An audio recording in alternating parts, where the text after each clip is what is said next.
आज का प्रातः क्लास है 17/11/1967 शुक्रवार। ओम शांति। रूहानी बच्चों को रूहानी बाप बैठ करके समझाते हैं, पहले ही बता देते हैं कि न जिस्मानी बच्चों को या जिस्म की याद में रहने वाले बच्चों को नहीं समझाते, रूहानी बच्चों को समझाते हैं और समझाने वाला भी रूहानी बाप है। ऐसे नहीं कि जिस जिस्मानी बाप में प्रवेश करते हैं वो बैठ करके समझाते हैं। तो पक्का कर देना चाहिए ना दोनों बातें, क्या कि समझाने वाला भी रूहानी बाप है और समझने वाले भी रूहानी बच्चे हैं। तो ये बात रोज क्यों बोलना होता है? क्योंकि बच्चे रोज भूल जाते हैं, रोज संशय आता है इन दोनों बातों पर, है कि जो रूहों का बाप है वो जिस्मानी बाप में क्यों आते हैं और जिस्मानी बाप को पक्का कैसे किया जाए कि ये ही जिस्मानी बाप है?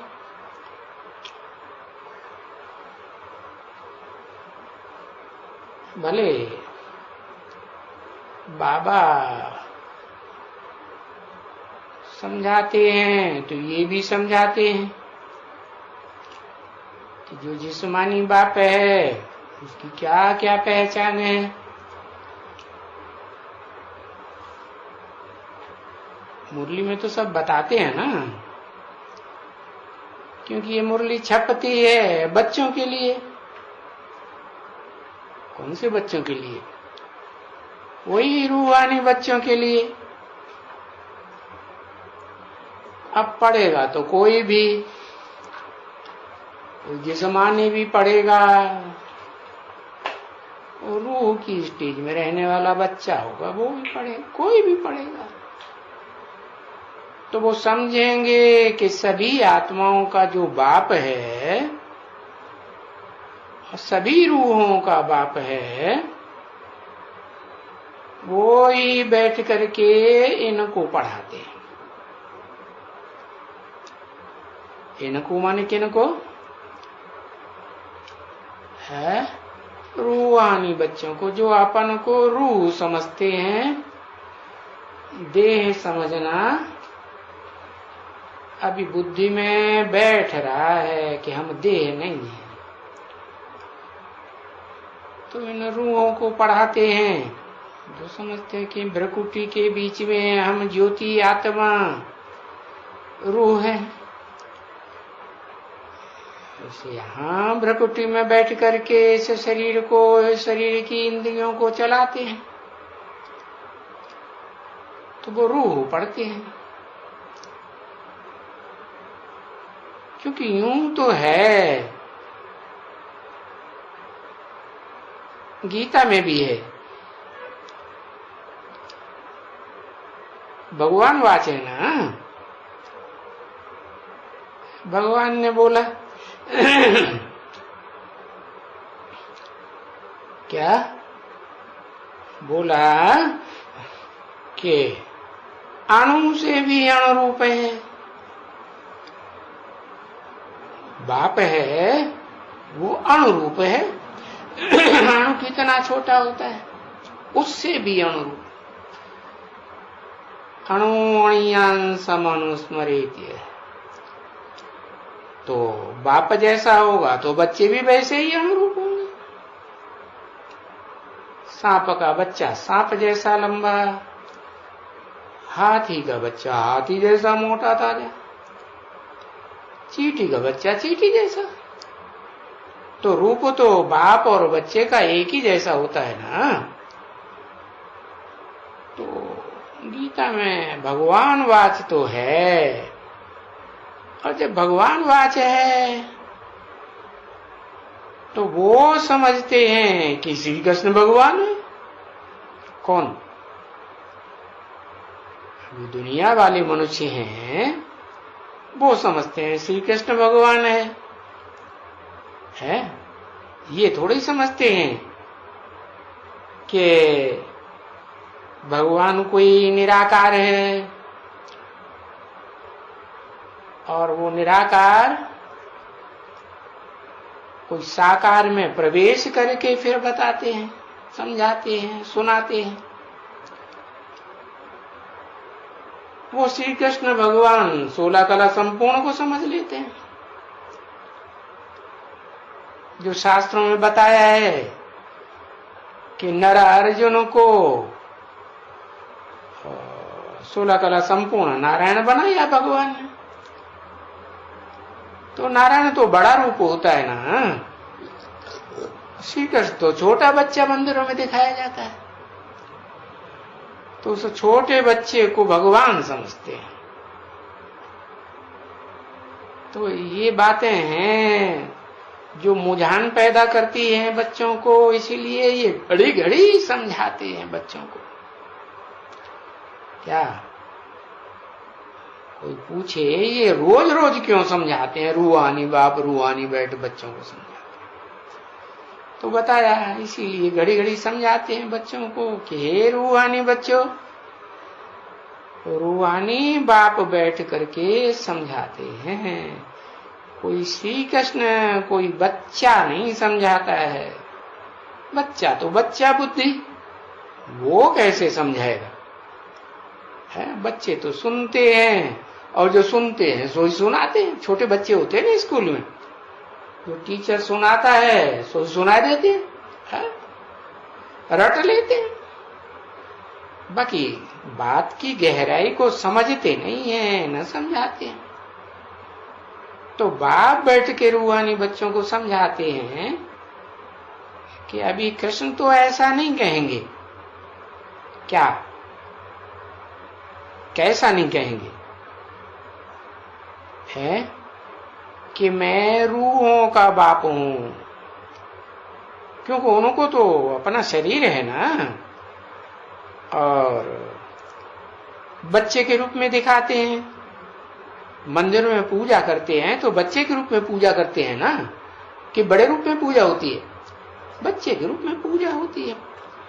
तो जरूर है कि बच्चा ज्यादा पवित्र होगा। बच्चे को वैसे भी महात्मा कहते हैं। बड़े होते हैं तो फिर सुख भोगने की लालसा आती है? तो जो नारायण 16 कला संपूर्ण है, देखो चित्र में दिखाया ना, क्या कि सतयुग में जो नारायण बनते हैं वो पहले तो श्री कृष्ण बच्चा है ना, छोटा नीचे खड़ा हुआ है। जब बड़े होते हैं तो फिर धीरे धीरे किशोरावस्था शुरू हुई तो वो एक दूसरे को देखना शुरू कर देते हैं। तो बताया कि कृष्ण ऐसे नहीं कह सकेंगे, क्या रूहानी बच्चों, वो तो खुद ही बच्चा है, वो कैसे कहेगा? नहीं, क्योंकि वो रूहानी बाप तो कहते ही नहीं है न कोई वो है रूहानी बाप।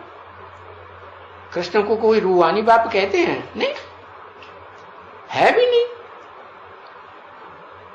और न वो ही रूहानी बाप ज्ञान का सागर है। वो श्री कृष्ण जो है वो कोई ज्ञान का सागर है क्या? नहीं। इसलिए रोज रोज इसको कहना होता है। किसको है? किसको कहना होता है? हाँ, इसको माना जो कृष्ण वाली आत्मा है ना, इसको साक्षात्कार हुए तो ये पक्का समझ के बैठा कि मैं सतयुग में कृष्ण बनूंगा, है। सफेद पूष ब्रह्मा का साक्षात्कार हुआ तो उसको समझाया गया तो इसकी बुद्धि में पक्का बैठ गया कि इस जन्म में मुझे ब्रह्मा सफेद पूष का पार्ट बजाना है। तो ये बच्चा बुद्धि है, यहाँ की यादगार है। शास्त्रों में क्या बच्चे के रूप में कृष्ण की पूजा होती है। तो रोज रोज इसको कहना होता है। पहले किसको कहता हूं? पहले कि तुम रूह हो, देहभान में घड़ी घड़ी आना बंद कर दो, इसको कहना होता है। क्योंकि कोई न मुरली किस जैसी, तो उसमें पहले ये लिखा हुआ होगा, है? क्या लिखा हुआ होगा कि रूहानी बाप और रूहानी बच्चों को बैठ समझाते हैं। तो वो लोग ऐसे समझेंगे कि इनको बाप समझाते हैं। कौन लोग समझेंगे? कोई दुनिया वाले होंगे ना, नए नए आने वाले, तो वो समझेंगे कि इनको बाप समझाते हैं, रूहानी बाप समझाते हैं। क्योंकि एक दफा आगे भी ऐसे हुआ। क्या हुआ था? हुआ था ना बच्चे कि बाप ने कुछ चीन के बनिस्बत में कुछ लिखा था, तो आकर के जांच किया था कि भाई आप ये चीन के बारे में क्या उनके साथ कुछ ताल्लुक है आपका? अभी बच्चे दुनिया में तो कोई भी नहीं जानते हैं कि उनको रूहानी बाप रूहानी बच्चों को पढ़ाते हैं। दुनिया तो कोई भी नहीं जानती है सिवाय तुम्हारे में भी फिर नंबरवार हैं। क्या कोई को ज्यादा याद रहता है कि हम रूहानी बच्चे हैं, ज्योति बिंदु आत्मा है, भ्रकुटी के मध्य में बैठी है आत्मा और शरीर के द्वारा काम कराती है। तो सबको बुद्धि में थोड़ी बैठा रहता है हर समय, तो सब नंबरवार हैं। और नंबरवार ये जानते हैं कि बरोबर हमको बाप पढ़ाते हैं, रूहानी बाप पढ़ाते। ये विचार करने का है कि देखो कौन पढ़ाते हैं। बाप पढ़ाते हैं तो कोई जिस्मानी बाप थोड़े ही पढ़ाते हैं, ये तो जिस्मानी में रूहानी बाप पढ़ाते हैं। ये जो याद आती है तो डोकायमान हो जाते हैं, रोमांच खड़े हो जाते हैं। ये याद सिर्फ आने की है कि बाबा हमको पढ़ाते हैं। क्या याद आने की है? कि पढ़ाने वाला रूहों का बाप नहीं है, कि रूहों का बाप अकेला रूह बन के पढ़ाता है, नहीं। वो साकार तन में प्रवेश करते हैं तो बाबा कहा जाता है। क्यों? क्योंकि रूह भी है और साकार भी है, तो कोई भी संबंध बनते हैं। हाँ, बाबा का संबंध बहुत प्यारा है क्योंकि बाबा से प्राप्ति ज्यादा होती है। क्यों? अरे दुनिया में भी जितने संबंध हैं, उन संबंधों में कोई कहेगा है बाप से ज्यादा प्राप्ति होती है, वर्षा मिलता है। अरे बाप नाराज हो जाए, वर्षा न दे, फारकती दे दे तो देगा? नहीं देगा। लेकिन बाबा का वर्षा तो जरूर मिलता है। तो ये तुम्हारी बुद्धि में बैठता है कि बाबा हमको पढ़ाते हैं, शिव बाबा हमको पढ़ाते हैं। क्या ऐसे नहीं कहेंगे कि रूहों का बाप शिव ज्योति बिंदु पढ़ाते हैं, नहीं। वो शिव ज्योति बिंदु साकार तन में आकर के, कैसे तन में, कोई बच्चा बुद्धि में नहीं, बच्चे में नहीं, नौजवान में नहीं, बूढ़े तन में आकर के पढ़ाते। वानप्रस्थ अवस्था में प्रवेश करते तो उसको बाबा ही कहेंगे ना, बाबा हमको पढ़ाते। तो ये तो खुशी चढ़ जानी चाहिए। क्या क्या खुशी चढ़ जानी चाहिए कि हमको पढ़ाने वाला कोई हद का बाप नहीं है, हमको पढ़ाने वाला तो बेहद का बाप है, रूहानी बाप है। भले रूहानी बाप है, लेकिन रूह बने हुए थोड़े ही पढ़ाते हैं, वो रूह भी साकार मनुष्य तन में, वृद्ध तन में आकर के पढ़ाते हैं। तो बाबा पढ़ाते हैं, और वो बेहद का बाबा हमको बेहद की वर्षा देते हैं, हद का वर्षा नहीं। हाँ, कि भाई एक जन्म का वर्षा देते हैं, नहीं, बेहद का वर्षा, जन्म जन्मांतर का वर्षा देते हैं। परंतु वो खुशी तो स्थायी बच्चे जानते हैं। है कौन से बच्चे? जो स्थायी रूहानी स्टेज में रहते हैं, रूह की स्मृति में रहते हैं, उनको ये खुशी स्थायी रहती है। तो वो सदा काल तो पशु को नहीं रहती है। रहती है? क्यों नहीं रहती है? क्योंकि कई जन्म से देह में जन्म लेते आए हैं, शरीर छोड़ते आए, बार बार देह का जन्म लिया, बार बार देह में अटैचमेंट होता है। और जब शरीर छोड़ते हैं तो बहुत तकलीफ, मरने का दुख अनुभव करते हैं, क्योंकि लगाव लग गया ना शरीर से। तो कभी न कभी कोई मुझारे में रहते हैं। क्या हम मुझान होती रहती है कि दुनियावी इन बातों में मुझ पड़ते हैं। किन बातों में?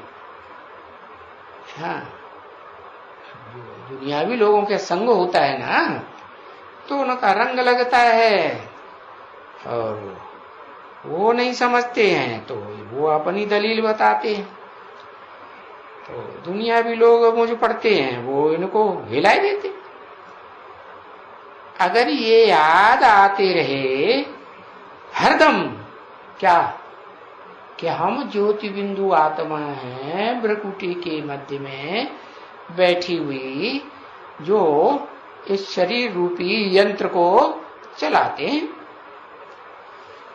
क्योंकि जो है भी वास्तव में राइट बात, क्या ये शरीर जो है वो तो एक यंत्र है, और यंत्र दुनिया में कोई हमेशा रहता है क्या?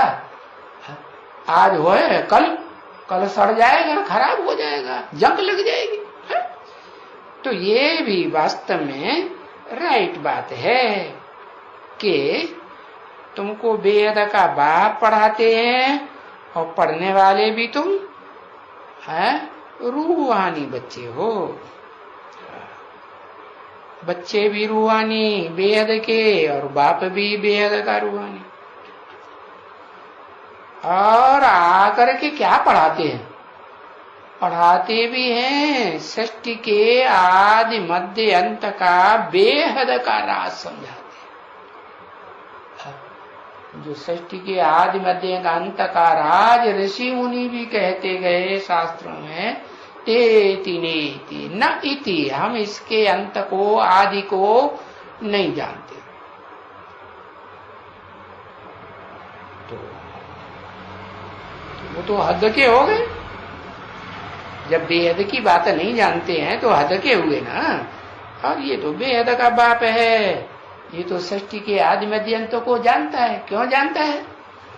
क्योंकि सृष्टि के आदि में भी रहता है और सृष्टि का अंत होता है तो भी ये रहता है कि सृष्टि खलास होती है तो ये खत्म हो जाता है तो भी रहता है।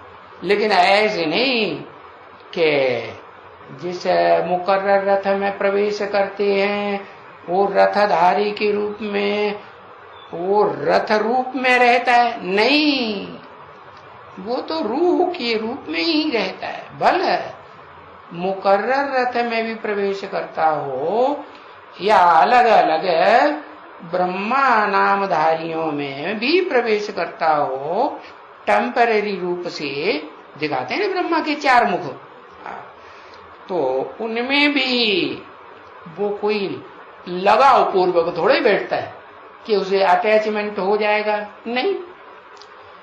जैसे बच्चे जन्म लेते हैं माँ के पेट से, तो माँ के पेट में 4 महीने पहले से ही आत्मा आ गई, जन्म लेते लेते फिर बच्चापन से बड़े हुए, किशोरावस्था आई, जवानी आई, बुढ़ापा भी आता है, तो देह में लगाव लग जाता है। और ये जो शिव बाप है सदा शिव, क्या ऐसे नहीं कभी शिव कल्याणकारी और कभी अकल्याणकारी, नहीं। कल्याणकारी सदा शिव क्यों है?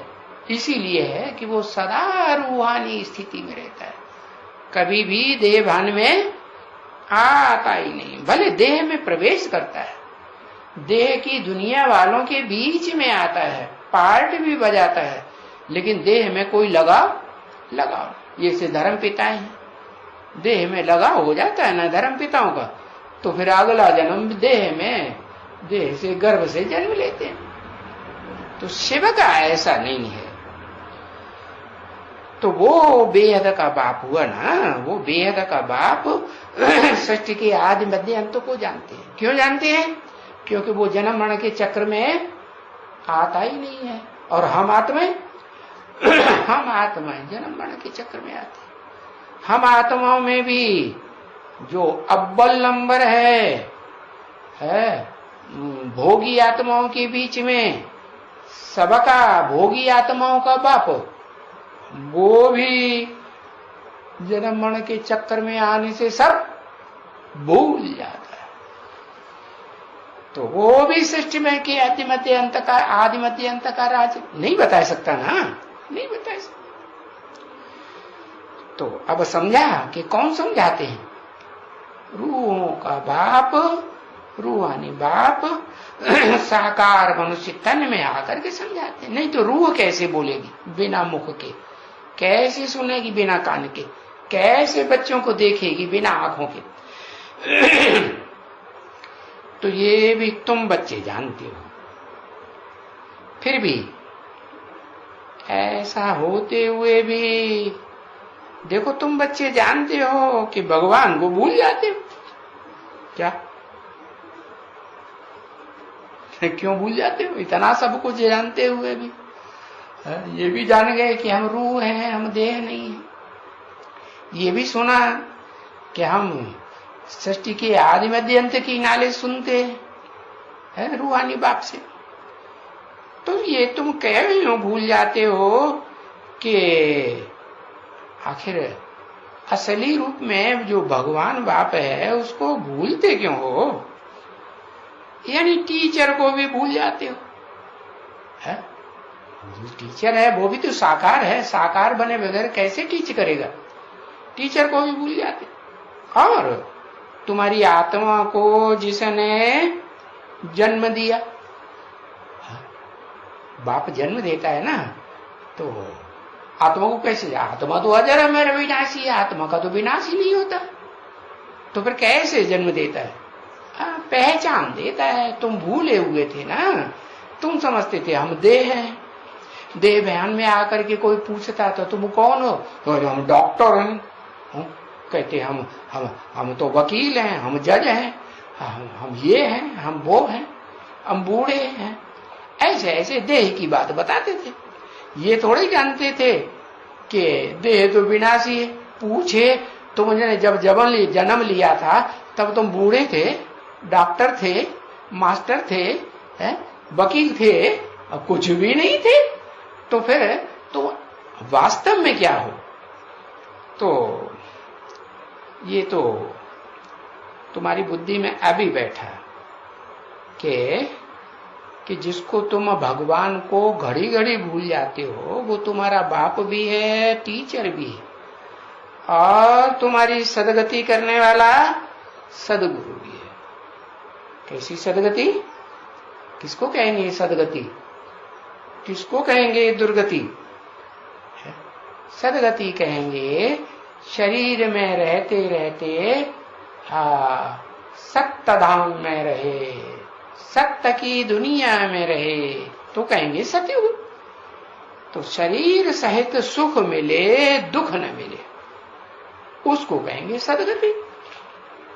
और शरीर में रहते रहते दुख भी मिल रहा है, सुख भी मिल रहा है, तो सदगति थोड़ा ही कहेंगे। तो जो सदगति देने वाला है वो बाप भी है, टीचर भी है, और वो सदगुरु भी है। और सदगुरु सदगति देगा है साकार तनधारियों को, तो खुद कैसा होगा? खुद निराकार होगा है? होगा नहीं, वो शरीर में रह करके ही सदगुरु बनते हैं। तो तुम सदगुरु को भी भूल जाते हो, टीचर को भी भूल जाते हो, और बाप को भी भूल जाते हो। पीछे उलझन भी आ जाती है बच्चों को। क्या उलझने कब आती हैं दुनिया में? जब दुखी होते हो, उलझनों में उलझ जाते हो।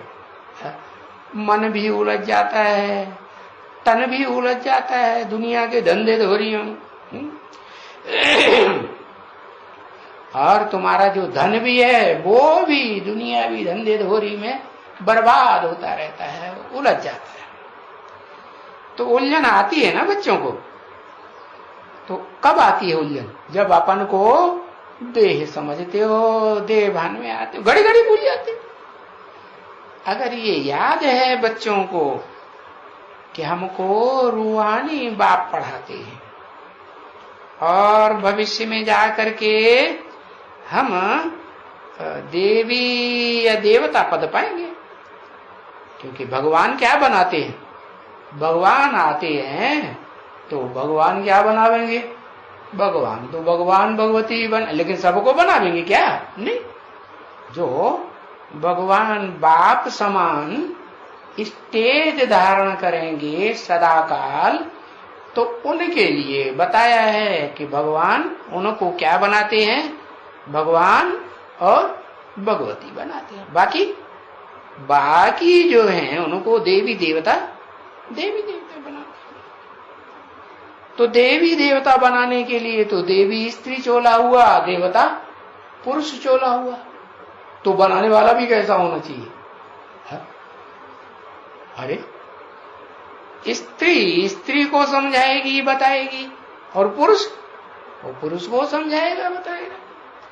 तो वो वास्तव में जो भगवान है, रूहानी बाप, वो आकर के साकारी बच्चों में प्रवेश करके है, कोई जिनका नाम ब्रह्मा देते हैं, प्रवेश करते हैं, तो उनमें नंबरवार होंगे ना। तो कोई तो अव्वल नंबर ब्रह्मा, जिसे कहते हैं परम ब्रह्म, ब्रह्मा नामधारियों में परम पार्ट बजाने वाला। और फिर कोई दूसरे नंबर भी तो होगा ना, नहीं होगा? हाँ, तो जो दूसरे नंबर का सेकंड नंबर है वो है जो जिस्मानी स्टेज में भी रहता है, फिर हाँ, जिसमें भगवान बाप पढ़ाते हैं परमानेंटली मुकर्रर रथ में, उसको भी पहचानता है। क्या? देह के रूप में पहचानता है कि ये पहचानता है कि उसमें मुकर्रर रूप से शिव सुप्रीम सोल प्रवेश करके पाठ बजाते हैं। क्या पहचानता है? देह को पहचानेगा तो देह की याद ज्यादा आएगी, और ये पहचानेगा कि रूहानी बाप इसमें बैठ करके पढ़ाते हैं, तो रूह को याद करेगा या देह को याद करेगा? किसको याद? रूह को याद करेगी।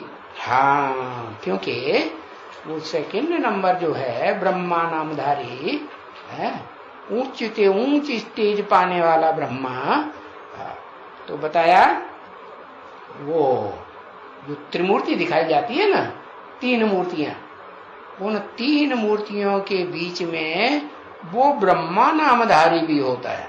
कौन सा? जो सेकंड नंबर का ब्रह्मा है। देहभान वाला भी तो रूहानी स्टेज वाला भी बन जाता है। क्या रूहानी बाप को पहचान करके रूहानी बाप रूहानी स्टेज धारण करेगा कि नहीं करेगा? तो ये 2 पद बन जाते हैं, देवता और देवई। तो खुशी रहनी चाहिए ना। फिर भी तो मनुष्य देवता बनने में वो खुशी तो रहना चाहिए ना, क्योंकि तुम ये जानते हो कि स्वर्ग के मालिक तुम बनते हो ना। है? क्या कहा? किसके मालिक बनते हो? है? तुम स्वर्ग के मालिक बनते हो ना, मालिक बनते हो स्वर्ग के। अच्छा, तुम नरक के मालिक नहीं बनते हो? दोनों के मालिक बनते हो? अरे बाबा तो कहते तुम स्वर्ग के मालिक बनते हो। है? तुम इसलिए कहा कि तुम कम से कम 2 को कहा जाता है। तो तुम 2 जो हो, है, जिन्हें बाप डायरेक्ट पढ़ाते हैं। क्या? कैसे? एक को पढ़ाते हैं डायरेक्ट नॉलेज और दूसरे को पढ़ाते हैं डायरेक्ट कैसे? साक्षात्कार के आधार पर खुशी देते हैं। पढ़ाई की खुशी होती है ना, तो साक्षात्कार होते रहते हैं, खुशी आती रहती है। तो बताया, तो एक हुआ कौन? फर्स्ट क्लास ज्ञानी, जिसको ज्ञान देते हैं। और दूसरा क्या हुआ? फर्स्ट क्लास क्या हुआ? फर्स्ट क्लास भक्त। तो तुम बच्चे बनते हो ना, है क्या बनते हो? स्वर्ग के मालिक बनते हो। अभी तो बच्चे जानते हैं कि बरोबर, ये तो जान गए। दुनिया में तो मनुष्य ये बातें भी नहीं जानते कि कोई हम नरक का मालिक है, सिर्फ नरक का मालिक है। दुनिया के लोग ये जानते ही नहीं अभी हम नरक के मालिक हैं, स्वर्ग के मालिक हम पता नहीं बनते हैं कि नहीं बनते, ये भी पक्का नहीं। वो नहीं समझते हैं क्या कि हम स्वर्ग के मालिक बनते हैं। वो ये समझते हैं कि हम अभी नरक में हैं। नरक में क्या होता है? नरक में होता है दुख। क्यों? नरक में दुख क्यों होता है? नर ने किया। जो नरक बनाया वो किसने किया? किसने बनाया? नर ने बनाया। तो वो नर तो नरक बनाता है, मनुष्य क्या बनाता है? नरक बनाता है। और मनुष्य को जो भगवान आकर के देवता बनाता है, वो बनाने वाला भगवान स्वर्ग बनाता है। तो वो दुनिया भी मनुष्य कुछ भी नहीं जानते, कुछ भी नहीं कह सकते हैं। नरक और स्वर्ग यानी उनको कुछ भी नहीं समझते कि नरक का डिटेल बताएं, स्वर्ग का डिटेल बताएं। वो ये थोड़ा ही समझते हैं कि हम नरक में बैठे हैं, वो भी नहीं समझते। कभी समझते हैं जब ज्यादा दुख पड़ता है तो समझते हैं, नहीं तो नहीं समझते। जन्म लेंगे तो रोते रोते पैदा होते हो तो बच्चा है, कुछ पता ही नहीं रहता है। और फिर बड़े होते हैं तो दुख आता है, छोटा दुख बड़ा दुख आता है तो ज्यादा दुखी। मरते हैं तो मरने का दुख तो बहुत बहुत भयंकर दुख होता है, बहुत डर लगता है। तो नरक और स्वर्ग है वो कुछ भी समझते नहीं है अच्छी तरह, क्योंकि है तो दोनों अलग अलग बात ना। क्या बात है अलग? अरे वो अक्षर ही अलग है। वो अक्षर है स्वर्ग। क्या स्वर्ग? कहां गया? ग माने गया, स्व माने स्व स्थिति। स्व की स्थिति क्या है? देह नहीं, स्व की स्थिति है आत्मा। तो आत्मिक स्थिति में गया, क्या सदाकाल के लिए गया? जन्म जन्मांतर के लिए गया? अरे स्व की स्थिति में नहीं गया।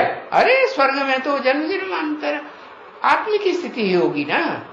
अगर देह की स्थिति हो जाए तो नरक कहेंगे क्या?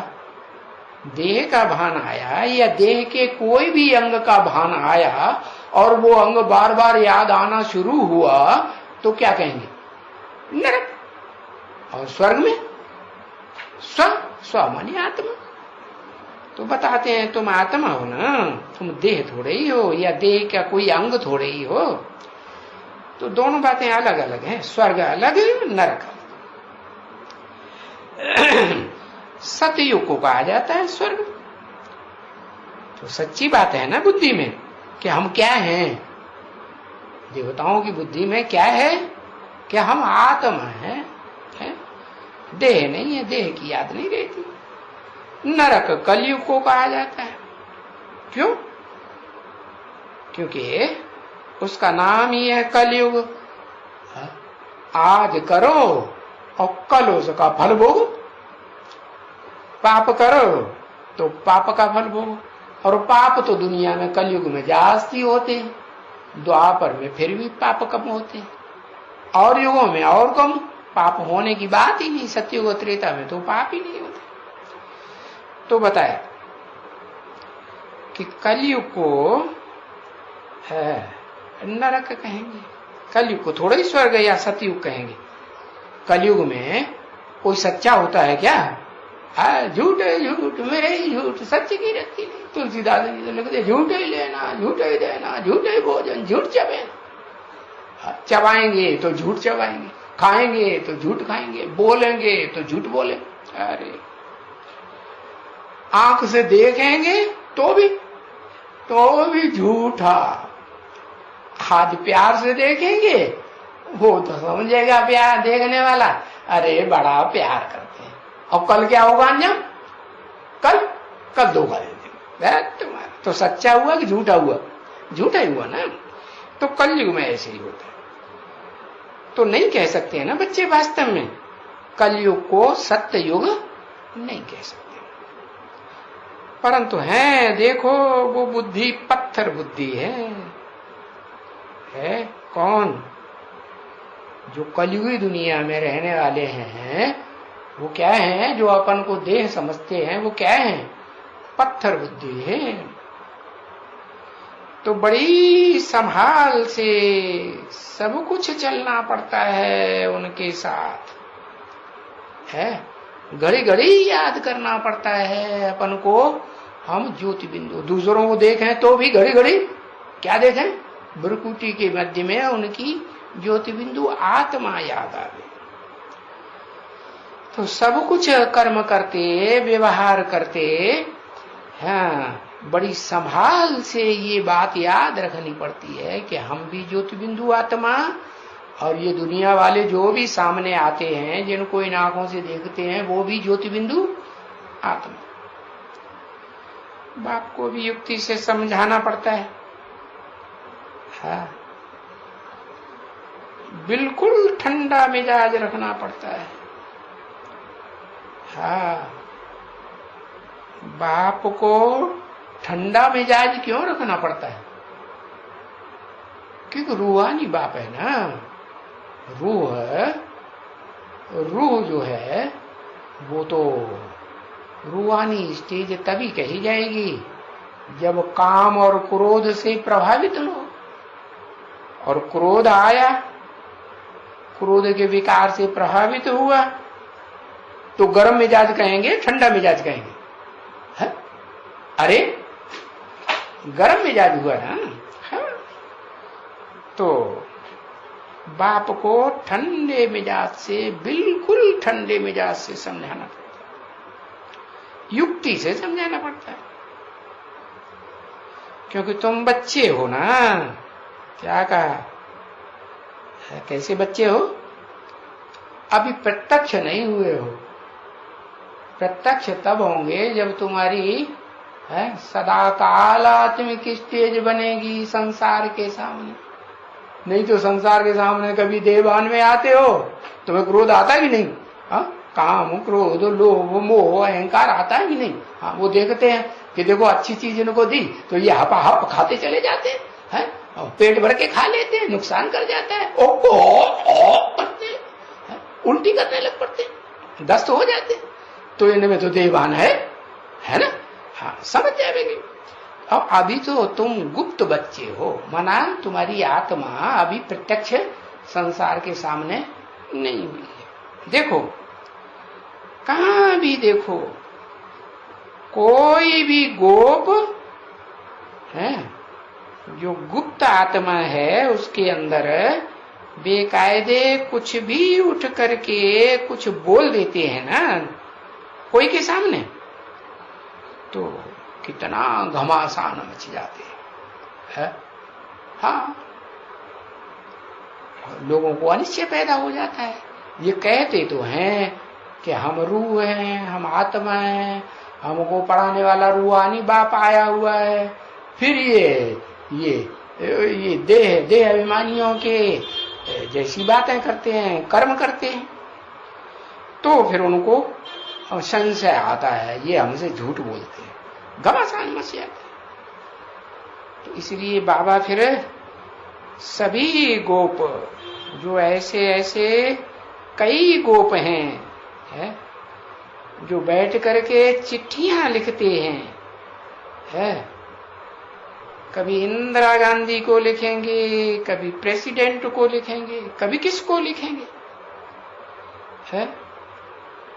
अरे बाबा से पूछते भी नहीं है कि हम इनको चिट्ठी कैसे लिखें, कुछ भी नहीं, सुनते भी नहीं है, बस 10-20 को कापियां भेज दिया लिख करके, सीधा है। अब उसमें जो कुछ लिखेंगे तो वो पकड़ में आएगा कि नहीं? हाँ, कापियां भेज दिया और वो लिखते ही रहते हैं उनको। हाँ? बाबा से कुछ पूछते भी नहीं। हाँ? कितना समझाते हैं कि अरे भाई ऐसे न लिखो, है? परंतु वो जो उनमें देह अहंकार है ना, बस चूहरे को हल्दी की गांठ मिली और बस पंसारी बन के बैठ गए और बड़ी दुकान समझ लो खोल ली। अरे आ जाओ, हमसे ज्ञान रतन हम बांटते हैं, तुम ले जाओ, प्राइम मिनिस्टर जी महाराज, प्रेसिडेंट जी महाराज, हम तुम्हारे गुरु बनेंगे। लड्डू अहंकार कितना आ जाता है। ये कम ज्ञान का है? नीम हकीम खतरे जान, तो वो लिख करके बैठ जाते हैं, लिख बैठते हैं। 17/11/1967 का प्रातः क्लास का दूसरा पेज, शुक्रवार। हाँ, तो जो लिख बैठते हैं तो फिर रिस्पॉन्सिबल कौन हुआ? कुछ उल्टा पुल्टा लिख दिया है और पकड़ में आ गए तो रिस्पॉन्सिबल कौन हुआ है? कौन हुआ रिस्पॉन्सिबल? अरे उन्होंने जो उल्टा पल्टा लिख दिया तो रिस्पॉन्सिबल किसको ठहराएंगे? अरे लिखो, बताओ। हाँ, लिखने वाले को। अरे नहीं, कहेंगे इनको जो पढ़ाई पढ़ाता है ना, इनका गुरु कोई बाबा होगा, है? आजकल झूठे बाबा ढेर सारे निकल पड़े, तो उस झूठे बाबा ने इनको बुद्धू बनाया है। कोई जरूर शैतान बाबा आया हुआ है, तो बाप का नाम बदनाम करेंगे कि सरनाम करेंगे? अब बदनाम करेंगे। कहेंगे इनका कोई हेड होगा, ऐसे कहेंगे ना बच्चे। तो सो हेड भी दुनिया तो नहीं जानती है कि वो हेड कौन है, तो इनको कोई वो हेड पढ़ाते हैं। क्या कोई बाबा होगा, चालू बाबा होगा, तो इनको बुद्धू बनाया है। तो वो तो फिर भी समझेंगे यही है, वो ही है दादा इनका, ब्रह्मा कुमार कुमारियों का दादा लेखराज। हाँ, जो इनको ये सब सिखलाते रहते हैं, उल्टा पलटा समझाते रहते हैं। तो नाम तो फिर भी किसका जाता है? भले दादा लेखराज का नाम जाता है, उनकी बोल में वो ये समझते हैं कि इनके दादा ने समझाया होगा। तो दादा में कौन बैठा हुआ है? दादा में भी तो फिर भी तो बाप बैठा हुआ है ना। हाँ, तो फिर भी तो बाप का नाम जाता है ना। वो तो समझते हैं ना कि ये समझते कुछ भी नहीं है। क्या कौन क्या समझते नहीं? ये लिखने वाले भी कुछ नहीं समझते और इनका दादा भी कुछ नहीं समझते। वो थोड़ा भी अहंकार आ जाता है ज्ञान का तो बस चिट्ठियों पे चिट्ठियां लिखना शुरू कर देते, पंपलेट पे पंपलेट बनाना शुरू कर देते हैं। किताबों की किताबें, मोटे मोटे पोथन ने ये जगदीश भाई था ना, क्या करता था? मोटे मोटे पोथन ने लिख करके फेंक दिए चारों तरफ। वो क्या बनाया? एक मोटी किताब बनाई, योग की विधि। हाँ, योग के ऊपर मोटी सी किताब बनाई थी। उसमें आधी बातें बाबा की और आधी बातें दुनियावी शास्त्रों की, योगियों की। और फिर जीवन कहानी बड़ी मोटी ताजी किताब लिख दी। अच्छा, वो तो बेसिक की बात हुई, बेसिक ब्राह्मण। जो अपन को एडवांस ब्राह्मण कहते हैं वो भी क्या कर रहे हैं? मोटी मोटी किताबें वो छपाए देते हैं और छपाए के बड़े बड़े ऑफिसरों को भेज देते हैं, दे अहंकार में आकर। और वो बड़े ऑफिसर क्या करते हैं? उन किताबों को एक तरफ कोने में डाल दिया, नहीं तो रद्दी में बेच दी, एक कबाड़े में डालो इसको। क्या करेंगे? हाँ, तो ऐसे ऐसे लिखना पोथन ने चिट्ठियां पंपलेट शुरू कर दी। तो बाप कहते हैं ऐसे नहीं करो, ऐसे करने से है बाप का नाम बदनाम होता है। कौन से बाप का नाम बदनाम होता है? जो रूहानी बाप है उसका भी नाम बदनाम होता है। और रूहानी बाप जिस जिस्मानी बाप में मुकर्रर बैठ करके पढ़ाते हैं उसका भी नाम बदनाम होता है। तो बच्चों को बहुत बहुत ही गुप्त रहना चाहिए है। तुम बच्चों को क्या ये चूहरे की वाली बात बताई ना, हल्दी की गांठ मिली और पंसारी बन के बैठ गए, ऐसे करेंगे तो तुम चाहते हो कि हमको प्रेसिडेंट पहचान ले, हमको प्राइम मिनिस्टर पहचान ले, मिनिस्टर लोग पहचान लें कि हम कितने ज्ञानी हैं है? नहीं, तुमको गुप्त रहना चाहिए। कब तक? जैसे बच्चा गर्भ में गुप्त रहता है ना पहले है? जब संपन्न देह तैयार हो जाती है नाक, आंख, कान, इंद्रियां, ज्ञान इंद्रियां, पूरा शरीर का ढांचा बिल्कुल तैयार हो जाता है, तभी तो बाहर आता है ना। हाँ, आत्मा भी है वो 4 महीने 5 महीने गर्भ में पकती है, तो अंजाम करती है हमको बाहर निकालो बाहर निकालो, त्राही त्राही करती है। तो फिर बहुत त्राही त्राही करती है तो फिर बाहर आते हैं। तो ऐसे ही तुम बच्चे गर्भ क्या हो, महल में हो कि गर्भ जेल में हो? अभी कहाँ हो? कहाँ हो? जे या मां जेल में हो, जेल में कहेंगे दुख होता है? और गर्भ महल में स्वर्ग में देवताओं को दुख होता है क्या? वहां नहीं, आराम से बच्चा पैदा होता है, रोते रोते पैदा होता है नहीं। और जब शरीर छोड़ेंगे तो अपनी स्वेच्छा से जैसे कपड़े उतारे जाते हैं, ऐसे आत्मा शरीर रूपी वस्त्र त्यागेगी और दूसरे शरीर में मां के पेट में गर्भ महल में प्रवेश कर जाएगी। तो तुम बच्चों को भी जब तक तुम्हारी प्रत्यक्षता नहीं होती है, तुम संपन्न नहीं बनते हो, क्या आत्मा से भी और देह से भी। कैसे?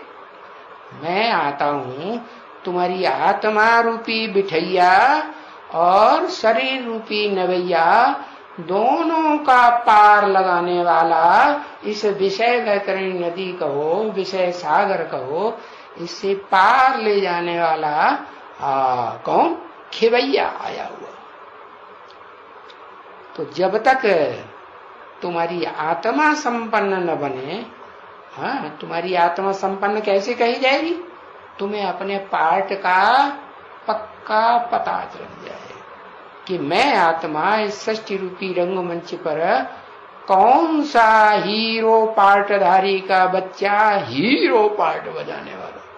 अरे हीरे के बच्चे हीरे ही होंगे ना।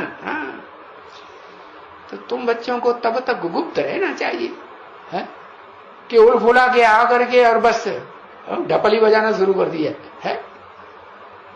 इस समय में कोई भी आवाज करने की दरकार नहीं है। किस समय में है? गर्भ में बच्चा होता है तो क्या वहां चिल्लाता है, आवाज करता है? नहीं, आवाज थोड़ी करता है। नहीं, भले गर्भ जेल में है लेकिन आत्मा दुखी होती है कि हमको बाहर निकालो। बाकी चिल्लाता है क्या? नहीं चिल्लाता। ऐसे ही इस समय तुम बच्चों को कोई आवाज नहीं करनी है, करने की दरकार ही नहीं है। क्योंकि कभी भी कोई भी इस तरफ में ऐसे लड़े, ये इस तरफ में ध्यान देवे कि ये हो ही नहीं सकता है इस समय में। क्या नहीं हो सकता है कि रूहानी बाप आया हुआ है और कोई जिस्मानी बच्चे में आया हुआ है, और वो बाप भी है बेहद का वर्षा देने वाला है, 21 जन्म का स्वर्ग का वर्षा। और वो टीचर भी है, सृष्टि के आदि मध्य अंत का सारा ज्ञान सुनाता है, जो ऋषि मुनियों ने कोई ने नहीं सुना पाया। सब इति नेति नेति कहते आए कि हम सृष्टि के आदि मध्य अंत को नहीं जानते। तो ये कैसा कौन निकल पड़ा जो ऐसे कहता है? ये हो ही नहीं सकता है इस समय में। इस समय में माने किस समय में? कलयुग की दुनिया। अरे कलयुग तो अभी 40,000 वर्ष पड़ा होगा, उनकी बुद्धि में तो यही बैठा हुआ है ना। तो वो समझेंगे कि अभी तो नहीं हो सकता, तुम सिर्फ अबलाएं है। कैसी बात? अबलाएं नाम क्यों दिया? अबलाएं नाम इसलिए दिया कि दुर्योधन दुशासन अपना बल दिखाते हैं ना, इंद्रियों का बल दिखाते हैं तो फौरन अंडर द कंट्रोल आ जाते हैं, बस हवा खिसक गई। तो अबला कहेंगे कि सबला कहेंगे? क्या कहेंगे? अबला कहेंगे। इसलिए गवर्नमेंट भी कानून बनाती है, कन्याओं माताओं को टच भी नहीं करना है। क्यों ये कानून बनाया? क्योंकि टच भी करेंगे तो उनको कमजोरी आ जाती है। और फिर अबलाएं ऐसे ही नहीं कि सिर्फ अबलाएं नहीं, अबलाएं होते भी कोई ऐसी भी हैं, कुबजाएं भी हैं। क्या? उनकी कमर की हड्डी टूट गई, वो बड़ी हो गई, झुकी झुकी चलती रहती है। तो कुबजाएं किसे कहा जाता है? बाबा कहते हैं ना, बैकबोन बाप दादा। तुम बच्चों का बैकबोन कौन है? बाप दादा। बाप दादा बैकबोन है तुम्हारे पीछे, तो तुम बच्चे ब्राह्मण बन करके इस दुनिया में खड़े हुए रहते हो। और बैकबोन बाप दादा हट जाए तो तुम लुब्ध हो, तुम्हारी कमरी टूट जाएगी, तुम कुछ भी बोल नहीं सकेंगे, तुम कुछ भी ज्ञान नहीं सुना सकेंगे। हाँ, देहबान में आते ही माया तुमको पड़ी ले जाएगी। और तुम क्या करते हो फिर? 5 मार से ऊपर से नीचे छलांग लगा देते हो, तुम्हारी हड्ड गुड्ड सारा टूट जाता। तो कुब्जाएं हैं, अबलाएं हैं, और फिर यही नहीं, गणिकाएं हैं। किनको कहा जाता है गणिकाएं? गीत गाने वालों है। वो गीत तो भगवान के गाती है क्या? और संग किसका करती है? बड़ुओं का संग करती है। कौन से बड़ुए? वो बड़ुए जो उनके साथ रहते हैं, वो जब गीत गाएंगी तो रूह में लाएंगी। जैसा गीत गाएंगी जिस सुर में, उनकी सारंगी, उनकी हारमोनियम उसी सुर में ताल मेल मिला के बोलेगी। जैसे 7 सुर होते हैं ना, तो उन 7 सुरों में वो गणिका गाएगी। पहले सुर में एकदम ऊंची, तो वो जो हारमोनियम का जो बटन है ना, वो उनका वहीं पड़ेगा जाके। तो वो ऐसे ऐसे सुर में सुर मिलाते रहते हैं। जैसे वो बोलेगी वैसे ही वो बोलेंगे। ये नहीं कि कोई खराब बात बोल दे, गलत बात बोल दे तो कहेंगे नहीं ये तो तुम्हारी गलत बात है। नहीं, वो जो कहेगी बस रे में रे मिलाते चले जाएंगे। हाँ, उनको कहा जाता है गणिकाएं। गीत गाती हैं भगवान के और रहती हैं बड़ुओं के साथ, और उन्हीं के साथ इंद्रियों का सारा व्यवहार भी कर लेती है, चाहे ज्ञान इंद्रिया का हो चाहे कर्म इंद्रिया को। फलाने ऐसे ऐसे अबलाएं, कुब्जाएं, गणिकाएं, ऐसे ऐसों को कहा जाएगा। बाबा देखो कहते हैं ना, जाओ बच्चे, तुम जो गणिकाएं हैं ना, ऐसे गीत गाने वाली है, भगवान के गीत गाती हैं, और संग करती हैं ऐसों का, नीचों का। उनको जाकर के कुछ समझाओ कि तुम ऐसा न करो। क्या करो? जिसके गीत गाती हो, जिसकी महिमा करती हो, तुम उसको पहचानो, और पहचान करके फिर उसको याद करो। ओम